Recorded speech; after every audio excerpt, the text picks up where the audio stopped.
నమస్కారం. ఏపీ జిల్లా న్యూస్ ఛానల్కి స్వాగతం. జనం కోసం జనసేన మహా పాదయాత్ర. జనసేన పార్టీ యువజన నాయకులు తోట పవన్ కుమార్ ఆధ్వర్యంలో యానాదులు కుటుంబాలను పరిశీలించారు.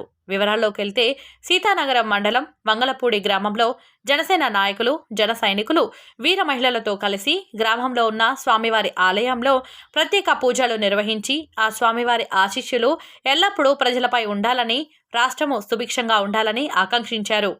గ్రామంలో జన సైనికులతో పాదయాత్ర ప్రారంభించారు.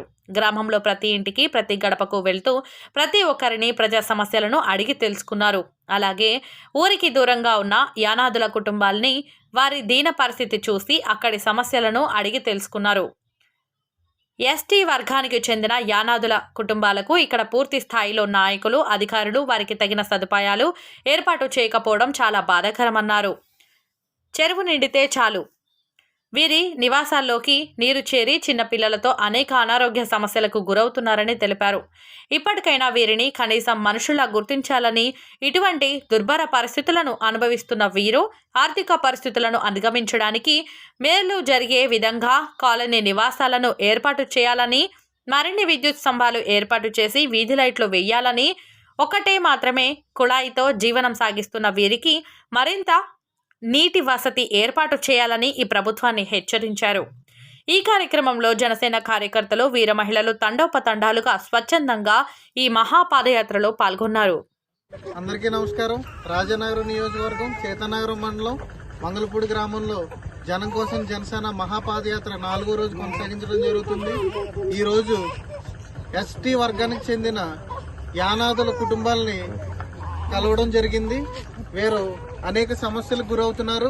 దానిలో ముఖ్యంగా ఇక్కడ ఉన్నటువంటి చెరువు, ఇక్కడ ఉన్నటువంటి చెరువు, ఆ చెరువు ఎప్పుడైతే నిండిపోతుందో ఇక్కడ ఉన్న వీరందరి ఇల్లులు కూడా మునిగిపోతున్నాయి. తద్వారా వీళ్ళకి అనేక మెడికల్గా చాలా ఇబ్బందులు పడుతున్నారు.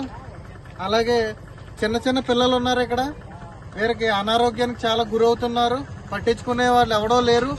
అయితే ఇక్కడ ఉన్న స్థానికంగా ఉన్న ఈ నాయకులు మరియు స్థానికంగా ఉన్న ఈ గ్రామ వాలంటీర్లు వీళ్ళకి ఆధార్ కార్డులు, రేషన్ కార్డులు కూడా లేకపోవడం చాలా బాధాకరం. వాళ్ళన్నీ కూడా నోట్ చేసుకుని మరీ వెళ్ళి అధికారుల దృష్టికి తీసుకెళ్లకపోవడం చాలా ఇబ్బందికి గురి చేస్తుంది. వీరందరికీ కూడా స్థలాలు ఇప్పటి వరకు ఇవ్వకపోవడం చాలా బాధాకరం. అదేవిధంగా అందరి దగ్గర కూడా కరెంట్ ఇప్పిస్తానని చెప్పేసి డబ్బులు తీసుకుని కూడా కరెంట్ ఇవ్వకపోవడం, ఇదంతా కూడా అధికారులు చేస్తున్న నిర్లక్ష్యాన్ని జనసేన ఖండిస్తుంది.